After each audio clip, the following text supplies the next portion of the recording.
Hello, and welcome back to the Simplifiers podcast, where we take topics in business and in life and simplify them. Friends, I want to talk about a nice, juicy, wonderful night's sleep tonight. Let's simplify that, like getting a better night's sleep. Doesn't that sound nice? Everybody, raise your hand. Yes, me too. So I had to find the right expert for this specific topic because you guys have been asking for this for a while now to simplify. And I think I have found her. Her name is Shae Leonard, and she is a certified and licensed physician assistant and functional health coach.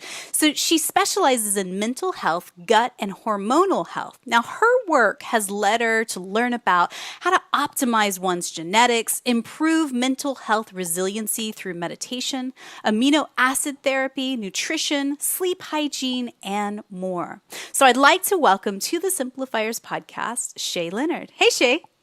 Hi, Mary. Thank you so much for having me on today. I'm so glad you're here, and I'm sure there is quite a few people that are listening right now that have probably had a couple of bouts of insomnia. I mean, like especially people in the States with all things going on in the news and government and all the insanity out there. But I really want to back this up because, yes, there will always be stress and things that are going crazy, whirlwinds in our lives. But I think that there is someplace I'd like to begin is actually to talk about sleep hygiene. Like, how would you define that, and why is it important for us to focus on it right now? I love this as our starting point because sleep hygiene is where it all starts. And it's really simple and it's perfect very fitting for the podcast itself. But sleep hygiene itself is just about giving the body the right vibes, the right signals to induce a good sound sleep. And that's really all it means is how can I tell my body, give it all the right signals that it's safe and time to fall asleep and repair and rest. And that is all it's about. Yes. So why now? Why do you think people need to really think about how well they're sleeping at night? Because I can imagine, I won't name any names, a few friends that are listening and even a few coworkers of mine who are like, Shae, I only need 4 hours a night. Like, it's no big deal. I'm fine. Everything's fine. Are they actually fine? No. So I would definitely say the two biggest issues that it's facing modern lifestyle right now is stress and sleep, and they go hand in hand. And we have to have sleep. Literally, it is a healing process. It's where we restock our hormones, we process and get rid of toxins, we repair damaged tissue, we regenerate vital white blood cells for immune system, we eliminate the effects of stress, we process even mental emotions during sleep. It is vital. It's not there's no negotiating about it. It is vital every day. Well, and I mean, even as you just list that laundry list of things that our body does, like, I don't know, every now and then I'm just like, that is incredible. Like, I don't actually have to tell my body to do those things. It just magically does it all on its own, and so awe-inspiring. But I think it just reminds me what I hear and what you just said there is that we're not robots. Like, you just can't power us off and power on and expect everything to be at 100%. There's a lot of things happening while we're asleep that we're not even aware of, right? Absolutely. So true. So where's the first step? What would you recommend for people interested in getting a better night's sleep tonight? The biggest thing, and we'll get into some very specifics, but I would just really try to figure out, why do we think we're not sleeping well? Not sleeping well is a symptom. There's some bigger reason. There's something upstream that is our body wants to sleep. It needs to. It wants to do that. So if we're having issues with sleeping, there is a reason. So finally, using your intuition, stopping and asking yourself, what am I doing day to day, week to week, that's conducive for sleep or not conducive for sleep? Yeah. What choices do I make every day that are either helping or harming my whole sleep pattern? And really, that's where I always start, because a lot of times our intuition's the most important. And a lot of my clients, they're like, oh, it's probably because I have caffeine at 8 o'clock at night in my chocolate bar. Didn't think about that before, but maybe that's what it is. Or maybe it's because I go and I do a really hard HIIT workout at 8 p.m. and I can't turn off my brain. Or maybe it's because I do my to-do list and laundry at 9:30 p.m., right? Yeah. They kind of know. So we start asking those questions, and most of my clients' intuition really tells them. So that's always the first start of, let's just ask ourselves, what probably is contributing to a poor night's rest. Yeah, and what I hear in that is looking at when you say the signals, it's like getting deeper into what the root cause is behind the insomnia. Because I think, gosh, in this day and age, there are a bazillion pills and a bazillion Band-Aids you can put on symptoms and problems that you're having. Just the same as somebody who has a tummy ache who takes indigestion pills. I hate to think that there are people out there right now listening that are taking sleeping pills because they're like, this is what I need in order to sleep. And is that true? No. So there's always a root cause. Things don't, like I said, this goes against nature. Our nature is to sleep. So there's something disrupting it. Of course, prescription medications like ADHD medications during the day can cause issues with sleep at night. Then you have to take a pill for that, right? And then all sorts of lifestyle factors, too much stress, an imbalance in cortisol and melatonin due to stress, this imbalance in these different axis, HPATG axis. And then, of course, like we mentioned, just general sleep hygiene, drinking caffeine at night or eating too late or, watching too much crime drama in the middle, right before bed. There's so many different things, but nutrient deficiencies, lack of serotonin, lack of magnesium. There's so many root causes, but ultimately sleep hygiene is the perfect way to start identifying those issues. Very good point. And if I can just make a tiny little confession to you right now, I know no one's listening. It's just between you and me. But when I was in my early 20s and teens, I loved drinking big giant cups of coffee. It was just like, it was for me. And at that stage of my life, I was like, I can do this. No problem. I'd drink coffee till like 1 o'clock in the morning, be totally fine, could totally sleep, right? But now in my early 40s, if I drink coffee after, say, 2 o'clock in the afternoon, I'm toast. Like I truly am toast. I'm kind of laying there in bed, tossing and turning. I can't get a good solid night's rest. Is there some truth to that of like our body as it gets older and matures, changes how it responds to these triggers, right? Oh, absolutely. So some people, number one, genetically process and metabolize caffeine differently. Some people are ultra rapid metabolizers. And so, they can have a little bit of caffeine in the evening and it doesn't seem to bother them. They're the minority. Yeah. But so there's lots of different factors that contribute to that. But age at a baseline, because our hormones are changing and melatonin is a hormone. Cortisol is a hormone. These things change and fluctuate over time depending on our environment, what we're going through, aging itself, all these different factors. So absolutely. And that's where we see seasons of, gosh, last year I didn't have a sleeping issue at all. And now all of a sudden I do. And then 2 weeks later, it's good. And a week later, it's not. That's going to happen. We're going to have this ebb and flow based on what we're exposing ourselves to, what our environment is mentally, emotionally, and physically. It makes a lot of sense. And also imagine, as you say, like the seasons of temperature, do you sleep better in the wintertime than say when it's blazing hot outside in the summer? So I know you teach your clients the 7 fundamentals for a great night's sleep and great sleep hygiene. Let's go over all 7 just at a high level and then take a deep dive into a few of them. So can you lead us through that? Yeah, that sounds great. So there's 7. They're not in any particular order, but the first one is let's just choose more calming evening activities.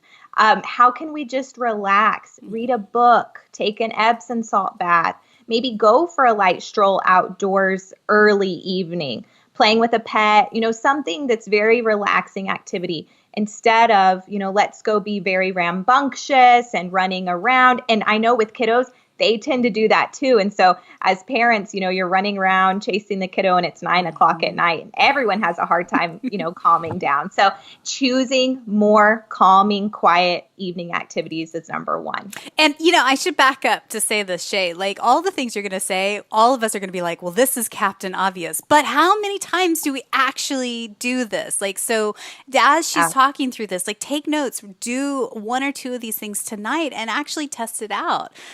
Because I think it's just like, oh, well, yeah, of course. I'm not going to do heavy lifting mentally or physically late at night right before sleep. but then we do, right? Yep, exactly. Yeah, it's so common, and I think that's why I love it. It's so simple. Sleep hygiene is simple. We just aren't very good at doing it consistently. Yeah. Okay, so what's the next one? Number 2 is turning off all full spectrum blue light for at least 1 to 2 hours before bedtime. No email, TV, smartphone, or apps. This is the hardest, especially right now in this day and age. We go to bed on our phone and we wake up on our phone, and it is a problem. It's really impacting our circadian rhythm. If you think about going back to cavemen, right?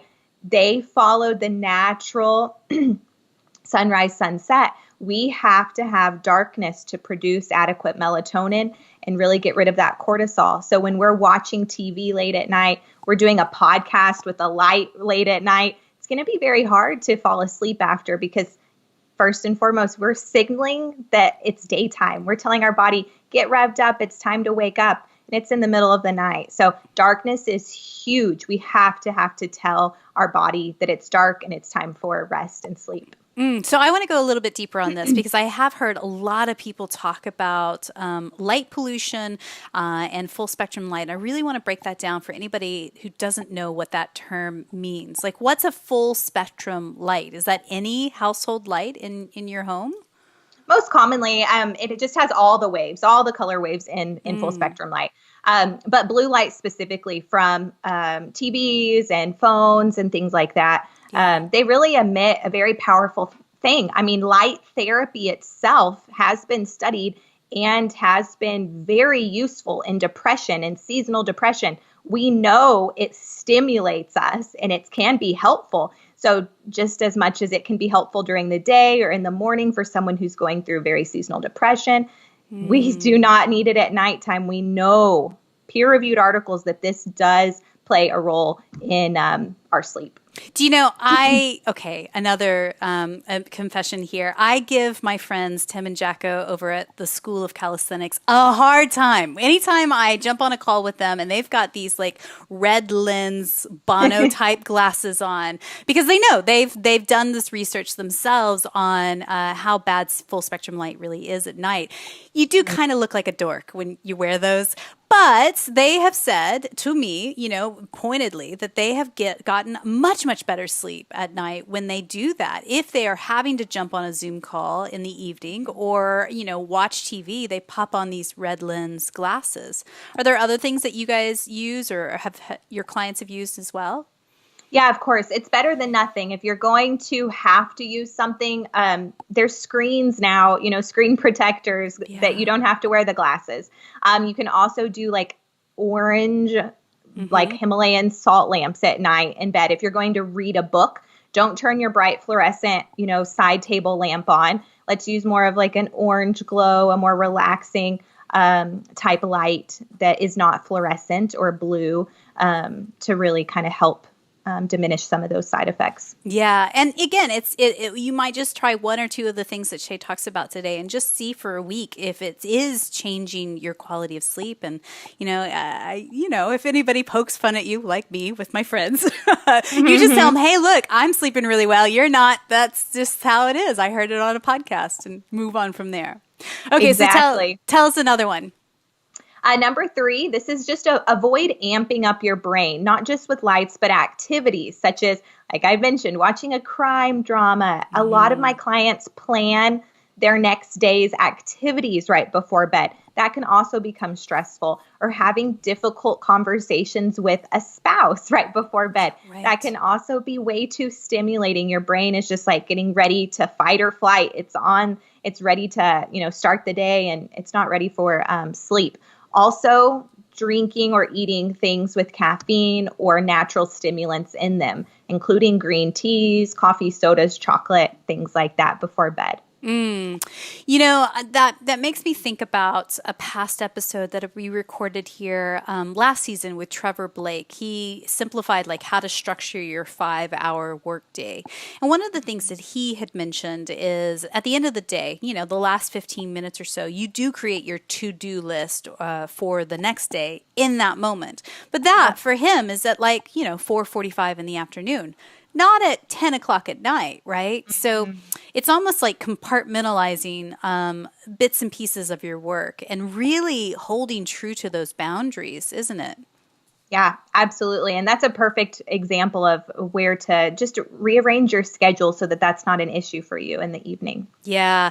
And, when it comes to boundaries now more than ever, I know, because I'm guilty of it myself, is that for a lot of you guys, you're working from home. Maybe you weren't working from home previously, and you could actually close the door at an office, get in your car, and come home. But now things are sort of bleed together. You really do have to be steadfast with those boundaries and say, okay, this is end of the workday. I'm shutting the laptop. I'm putting that work phone away, and like really stay strict to it, so that the time that you have in the evening is your time, quality time with your family or children, or even just with yourself, right?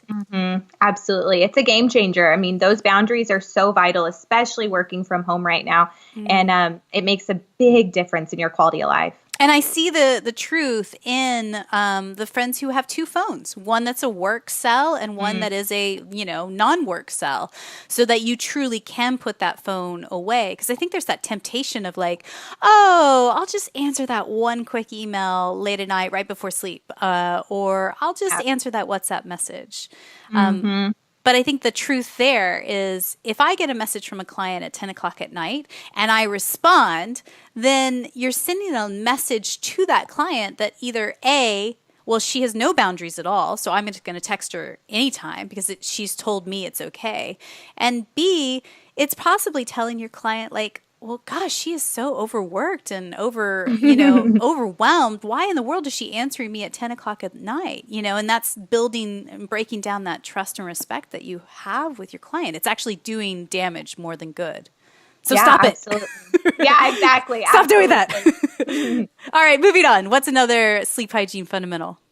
Make it quiet. Another simple one. I can't tell you how many complaints of once I start talking to people, they're like, oh yeah, my husband, sorry husbands, they snore, or I hear the dogs barking across the street and it really disrupts my sleep all the time. It's so important. So using soft foam earplugs, doing a little white noise, oh my goodness, it can make a world of a difference, as well as making sure that it is completely dark.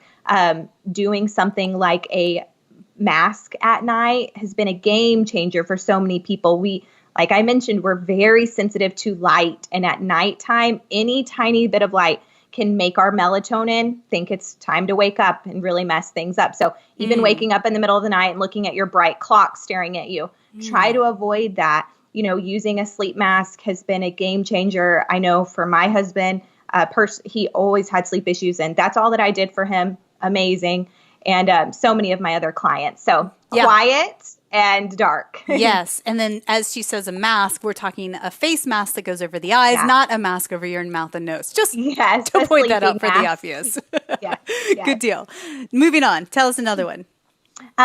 Pay attention to your temperature. You already kind of hinted on this earlier. A lot of times people do tend to sleep better in the winter because it's just cooler. We want to make sure our room's not too hot, not too cold, because that can really wake us up. So trying to make sure that your bedding is very naturally able to release heat or hold heat depending on different times, because it can really increase our hormones in temperature extremes. Yeah. So if you live in, say, England or Europe, you are heating your home with radiators, and those can get really hot in the wintertime. So a lot of times, people will have a winter duvet and a summer duvet. They swap out that bedding that's based on, the season itself. Whereas if you are in the States and it's all regulated by air conditioning and heat, that also can get very oppressive very quickly if you're having significant highs during the day and super cold lows at night. So is there a kind of median zone that you should set your thermostat at, or is everybody different? You have to sort of play around with it. Most people tend to sleep best at around 65, which is pretty, pretty low, but that's pretty average for most people. Okay, good. Good to know. And again, test it out. I think it's so interesting for me when it can sometimes be 1 or 2 degrees off where it's all wrong.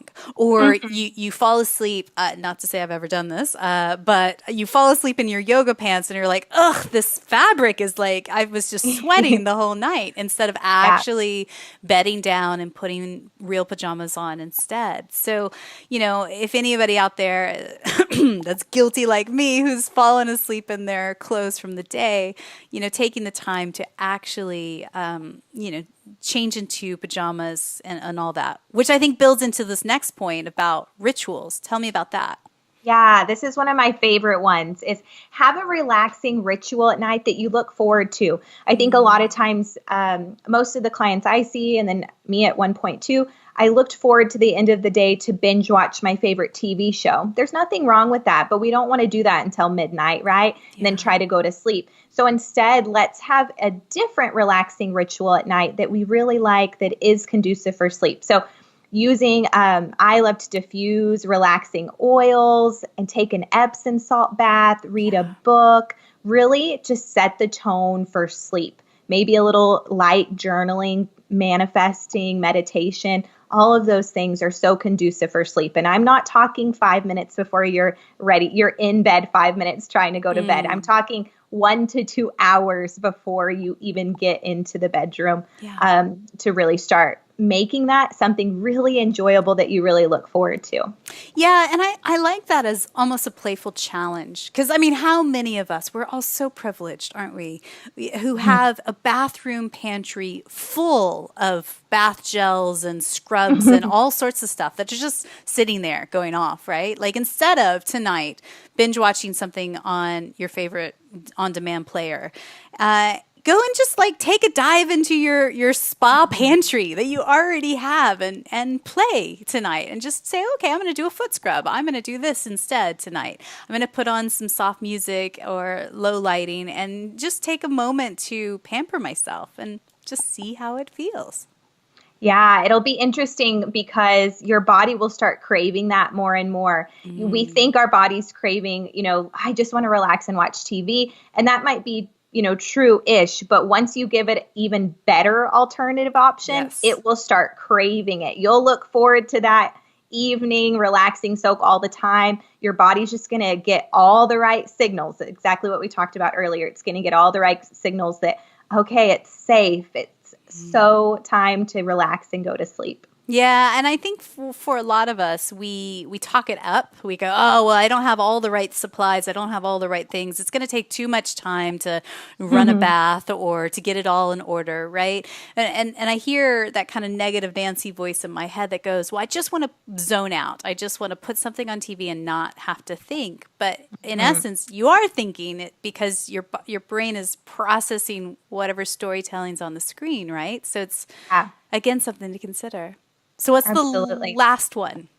Last one, also vital, so important, not just for sleep, for so many different aspects, but quiet digestion. Specifically, no foods at all before bed, at least 3 hours. Wow. 3 hours. So it's really important because our body at nighttime needs to rest and repair. It needs to get rid of toxins. It needs to fight off infections. It needs to handle the emotions of the day. If we just ate a meal, our body's going to be focused on digesting that food and not healing and repairing. And that's just one aspect that we don't want to happen. But also when we are focused on digesting, our body's not as focused on sleeping and resting and repairing. And it can cause a really light, restless sleep that we definitely don't want either. People have been there. Man, I fall asleep pretty easy, but I'm just restless and I feel tired the next day.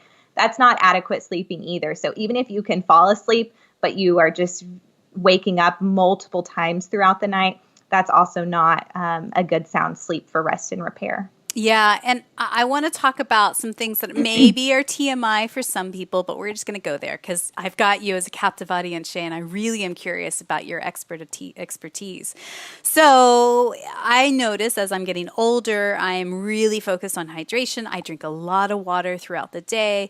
My personal quote is to do more water than coffee. That's always a good target to hit, which means that I'm going to the bathroom like a lot. And sometimes having to go in the night. Should we cut off drinking water at some point as well? Yeah, if you are having that issue, some people don't have that issue whatsoever, but other people definitely do, and it's a common thing. So if you notice that that is an issue, definitely don't drink a full water bottle right before bed.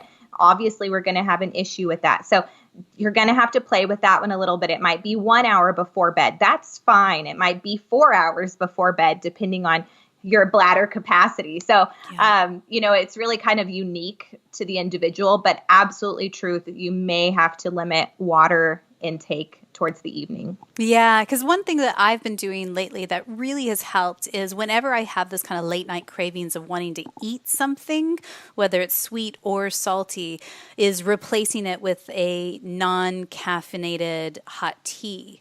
It's like a chamomile or something like that. And I feel like that really helps. But then again, that kind of it's more liquids going into the system. So, try to test that and see what works for you tonight.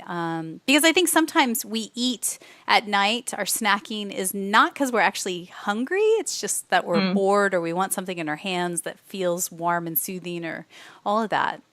Yeah, absolutely. And I'm totally for those things if it doesn't cause bladder issues in the middle of the night. I love to drink bone broth at night. I also love herbal teas as well. It is something I recommend. There's some really great ones that also help digestion. Like you mentioned, chamomile is a great one, valerian, passion flower, lemon balm. Yeah. Also ginger, turmeric, those type of things are great for digestion. So I love it if you can tolerate it. So again, carrying on the TMI conversation, but I think so many people would be curious about this. Let's talk about number twos. So how many number twos should we be having? How many times should we be pooping during the day if, in essence, we're getting good night's rest? Yeah, 2 times is optimal. Per day, guys. 2 days. Yeah, 2 per day. 2 to 3 per day is optimal. Very uncommon, I hate to say. The average American is constipated, and that means they're going a few times a week, even every other day. Also, if you're going every day, but you are having rabbit pellets, also not normal. So it needs to be well-formed, good stools 2 to 3 times a day. Because I have the flip side where people are like, oh yeah, I go 3 or 4 times a day. Oh, what consistency? And not good, not good consistency. So that's not normal either. So 2 well-formed, easy to pass bowel movements daily. Yeah. So I imagine in your kind of whole picture of you as a person, sleep is an aspect of it. Your nutrition is an aspect of it. How you move your body is an aspect of it. Stress, all of these things play into your sleep, but also into your whole well-being, right?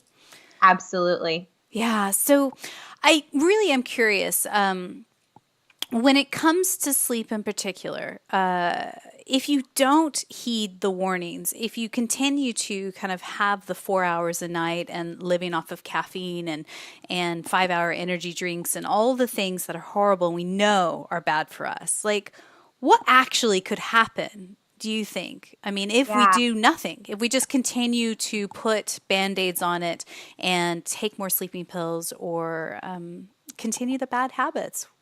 Yeah, you will inevitably burn out, not just mentally, emotionally, but physically. And that comes from adrenal stress response. That is an actual burnout.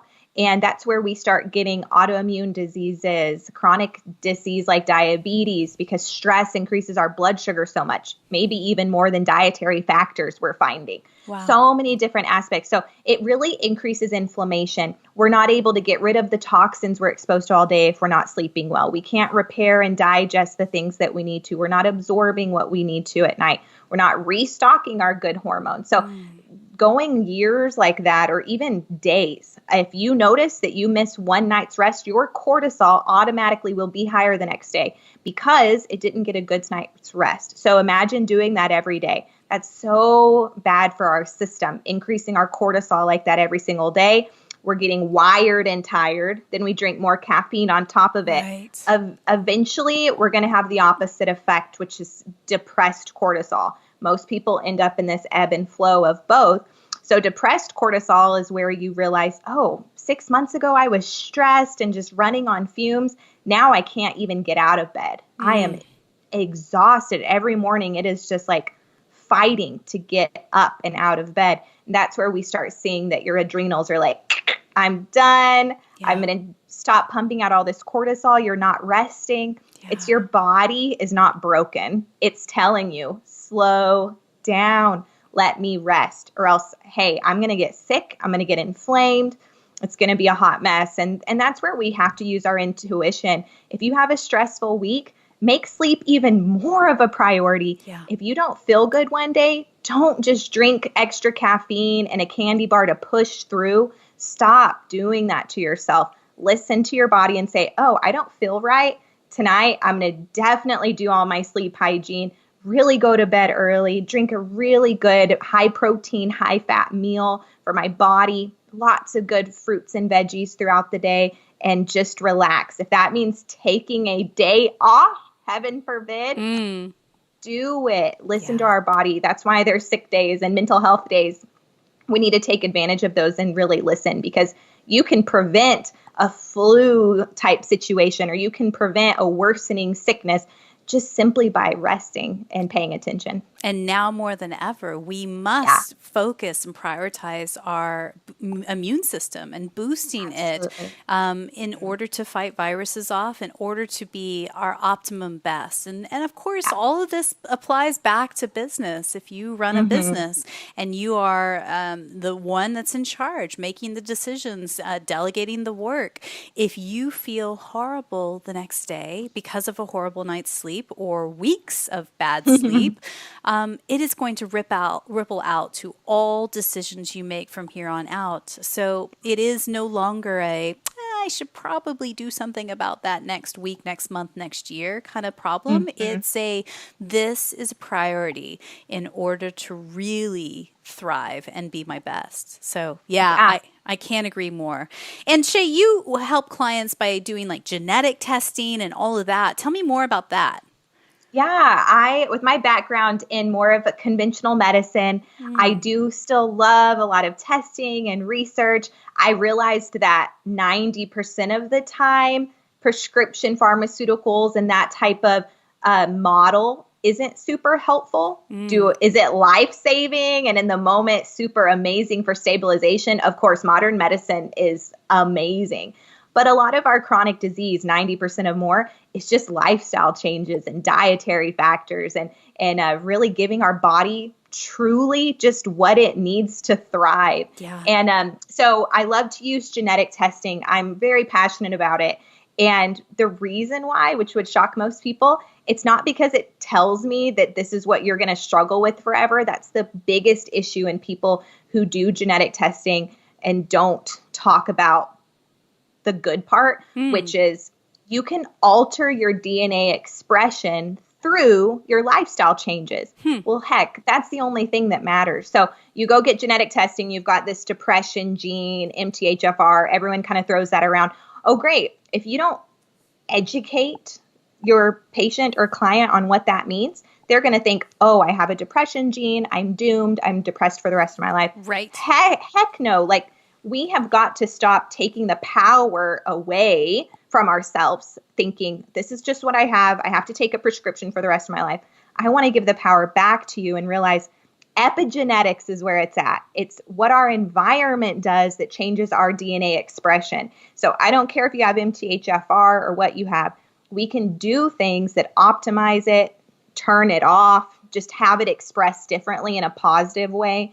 And that's why I used genetics, so that I can teach people, hey, you might have this issue here, that lifestyle you're living is making this even worse. It's compounding on this. we need to really focus on lifestyle changes, and that's not going to be an issue anymore. And that's really empowering for the client. It's so interesting to me. And I also think about my own lifestyle choices, good and bad. You know, the things that I have been raised with and passed down from my family or parents and, you know, brother, that are ways to soothe and numb and, you know, all the things. And again, there's some that are good and some that are not so good that we instantly think of as a solution to stress or winding down or what have you. And it is just taking a step back and zooming out and going, okay, well, this isn't working. This is a hot mess. Like what piece of this can I just take a little 20% tweak and change and refine or try something different? And when you have that playful mentality towards something, I think it makes it less, you know, it has to be this or everything's a disaster. You know, when you have play in what you're doing, you can experience new things, right? Absolutely. And that's the biggest thing that, you know, is important is it's not about being perfect. We're human and that's not also sustainable or conducive for health, because with perfectionism comes what? More stress. Right. So that's not going to work. And so I use this terminology, which is maximize the good, minimize the bad, and prioritize what's important, which is healing and laughter and stress reduction and sleep, right? So we just want to maximize, minimize, and prioritize. That just really helps people kind of look back and say day to day, week to week, what did I do 90% of the time? Did that promote wellness or is it promoting illness?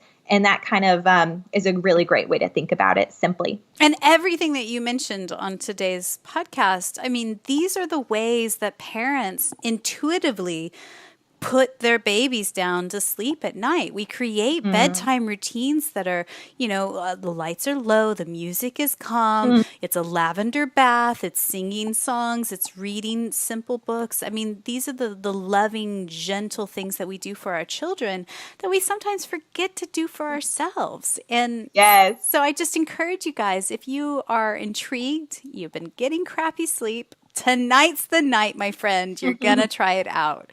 So if you want more information about Shae, her website is shaeleonard.com. That's SHAE. Again, all the links and resources and things we talk about in today's episode are in the show notes at thesimplifierspodcast.com. And I'm so grateful for you, Shae, to come out and just tell us some of these things, because I think that this is so critically important and worth the time and energy to focus on. Yeah, absolutely. It's definitely, like I mentioned, it's a non-negotiable for health. And such a tiny thing that could create big impact in a positive way for your life. So Shae, I have a few questions I'd like to ask you as we wrap up. I'd like to ask every single guest on the podcast. And again, thank you so much for your time.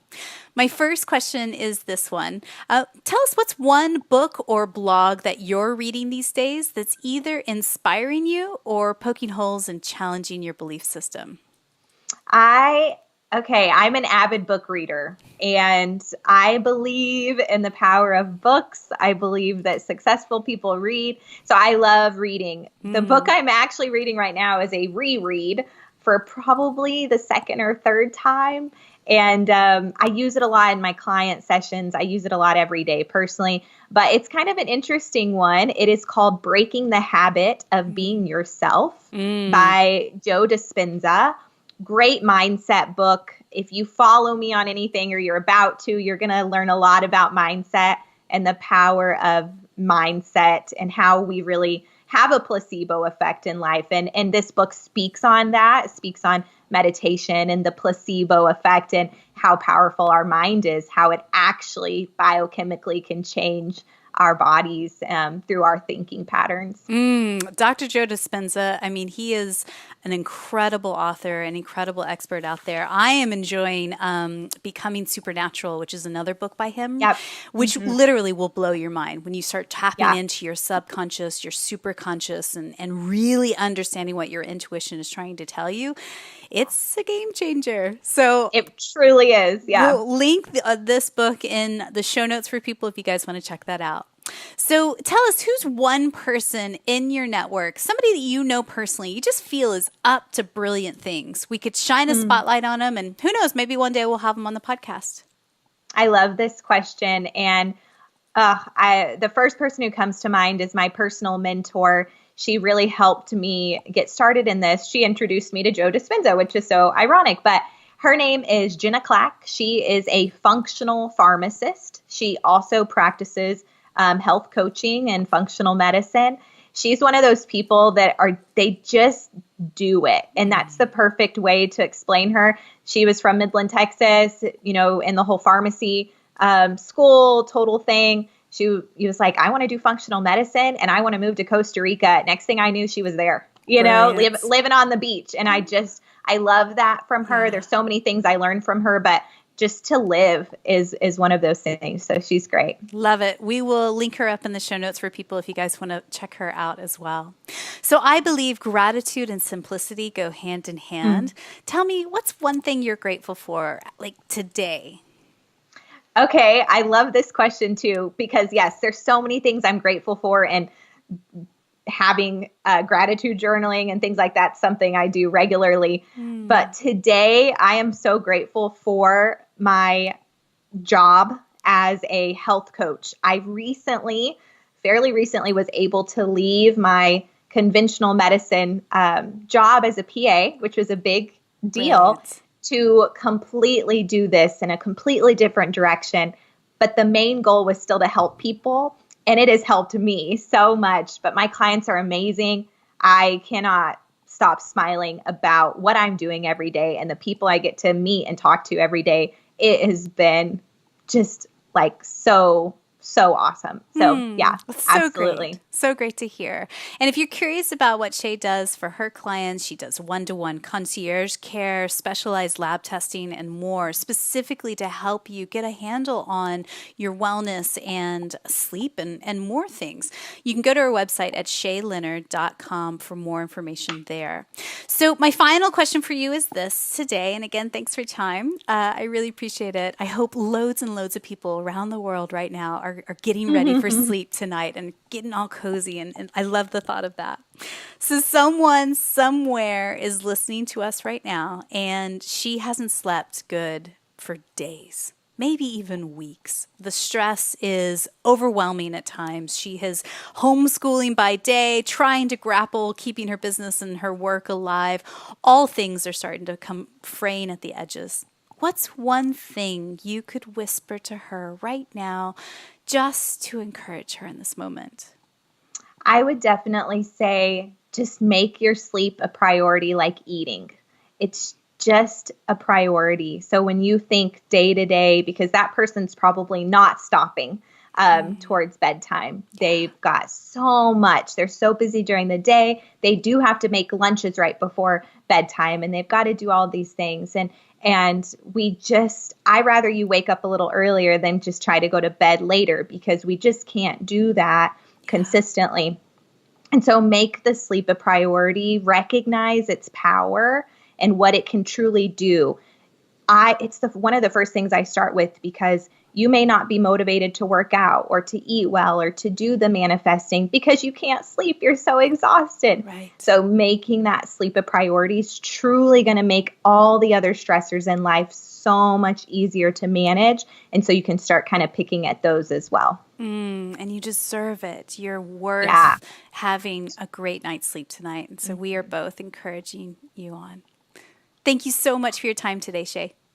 Thank you so much. I loved it. Thank you.